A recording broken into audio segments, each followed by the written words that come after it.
Assalamualaikum warahmatullahi wabarakatuh. Kami dari kelompok 5 kelas 11 AKL 2 ingin melakukan wawancara mengenai studi kasus pelanggaran norma dan regulasi kepada Pak Hamzah selaku Ketua RW 06. Sebelumnya perkenalkan, nama saya Ineh Hendriati. Nama saya Agustin Kusumawardani. Nama saya Intan Ayu Nurlaili. Nama saya Olivia Zahra Aulia. Nama saya Sarika Marza Hendrianti. Nama saya Leninisha Safitri. Selamat menyaksikan.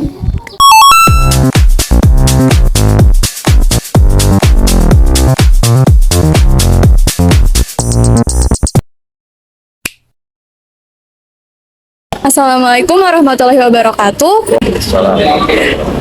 Perkenalkan, kami dari kelompok 5, saya sebagai pewawancara 1, nama saya Leninisha Safitri. Di sebelah saya sudah ada pewawancara 2 bernama Sarika Marza Hendrianti, dan di seberang saya sudah ada teman saya juga bernama Agustin Kusumawardani sebagai notulis. Dan di sini kami akan mewawancarai Kepala RW dari 06. Boleh perkenalkan Pak dirinya? Nama saya Muhammad Amjah, Ketua RW 06 Kampung Ciherang, Sukadana. Mulai wawancaranya Pak. Apa yang Bapak ketahui tentang norma sosial? Untuk norma sosial itu kita di lingkungan RW 06 ada aturan-aturan yang harus dipatuhi untuk segenap warga. Aturan tersebut salah satunya itu mengenai kematian, yang mana setiap kematian yang ada di lingkungan RW 06 ketika dia tidak berdomisili atau tidak memiliki KTP tetap di lingkungan RW 06, dia tidak bisa dimakamkan di makam adat yang ada di lingkungan RW 06. Yang kedua mengenai para pendatang atau yang non tetap, artinya ketika mereka datang, mereka wajib melapor kepada ketua RT pastinya dan menyerahkan berkas-berkas yang mereka punya. Kalau memang dia sudah menikah, harus ada surat nikah maupun kakak yang harus diserahkan ke pengurus lingkungan. Itu yang kita terapkan, termasuk salah satunya pemakaian ambulan. Kita sudah ada ambulan untuk masyarakat yang dibeli secara swadaya, dan peruntukannya adalah untuk mengantar warga kita yang sakit ataupun meninggal. Bagaimana peran Bapak dalam memastikan penerapan norma sosial di lingkungan ini? Pastinya peran di RW 06 sendiri tidak lepas dari peran-peran Ketua RT, karena tugas Ketua RW adalah menerima laporan yang apa yang terjadi di lingkup terbawah di pemerintahan kita itu, yaitu RT. Mereka lebih berperan aktif ketimbang Ketua RW, karena kalau kita secara global memang tugas RW itu hanya menjalankan apa yang jadi tugas pokok dari kelurahan, dan dia menyampaikan ke bawah Ketua RT dan sampailah ke masyarakat.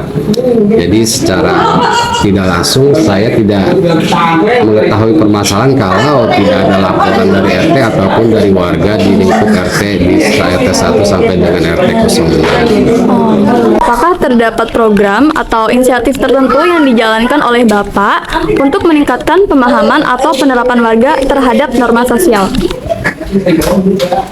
Untuk kegiatan ataupun untuk itu ya, kita memang ada beberapa wadah yang dilakukan di tiap-tiap RT untuk mencegah hal yang tidak diinginkan, gitu kan, dalam artian seperti pengajian, paguyuban arisan, ada kegiatan-kegiatan yang sifatnya sosial itu dilakukan, terutama yang sifatnya keagamaan dan juga santunan yatim itu kita giatkan di lingkungan RW 06. Santunan yatim tersebut sudah berjalan 4 tahun dan alhamdulillah sudah terkumpul dana hampir 1,5 miliar lebih sudah kita salurkan.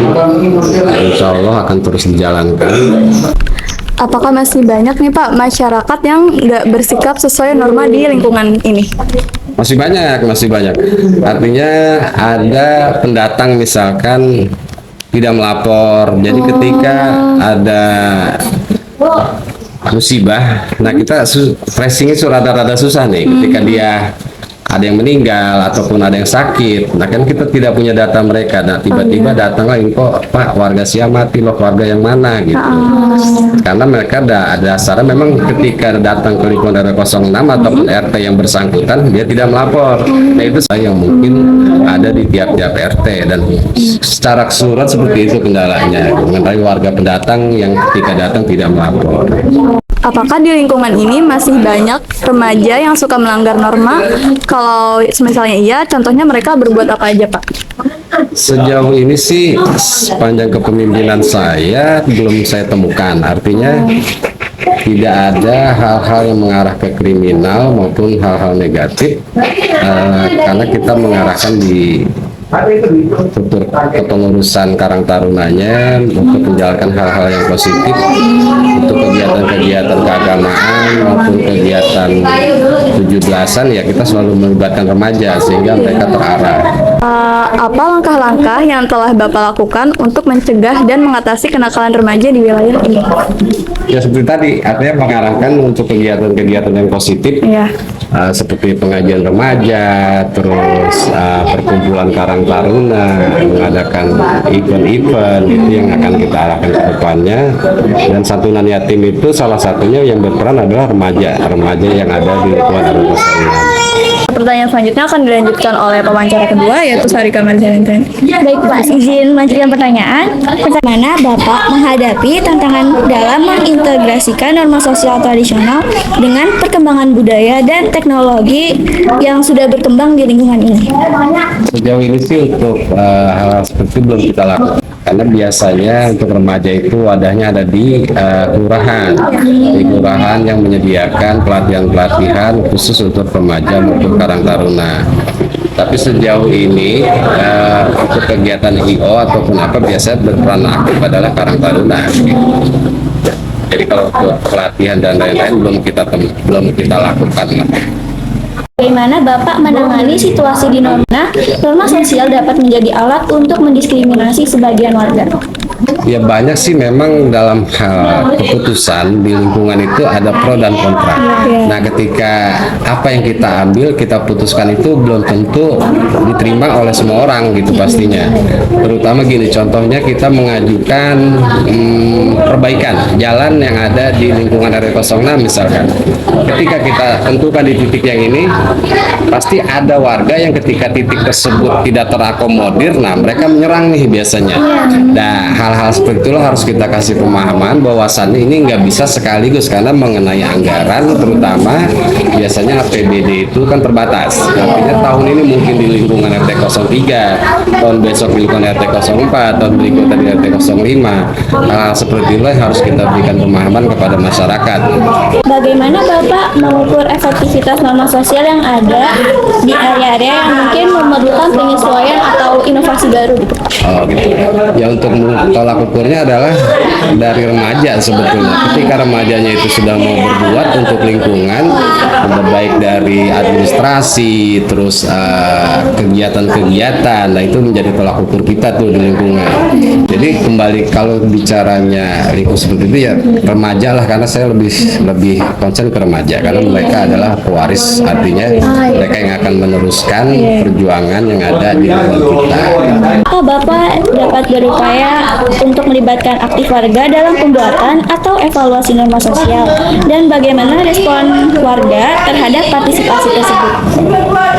Memang kita harus melibatkan semua unsur ya, artinya tokoh masyarakat, tokoh pemuda, RT, RW dan lain-lain itu memang harus selalu dilibatkan. Ketika kita ada kegiatan, kita harus mensosialisasikan terlebih dahulu, jangan sampai nanti niat kita baik tapi cara penyampaiannya nggak baik, nah itu akan menjadi masalah. Semua kegiatan ataupun keputusan harus melibatkan warga masyarakat, tidak bisa semena-mena keputusan saya ataupun keputusan RT yang ada di lingkungan sini gitu. Bapak, terima kasih banyak karena telah membantu kami menyelesaikan tugas PPKN ini. Kurang lebih kami mohon maaf apabila banyak kesalahan baik dari kata atau sikap kami. Siap, sama-sama. Sekian video penampilan wawancara dari kelompok kami. Kurang lebihnya mohon maaf. Wassalamualaikum warahmatullahi wabarakatuh.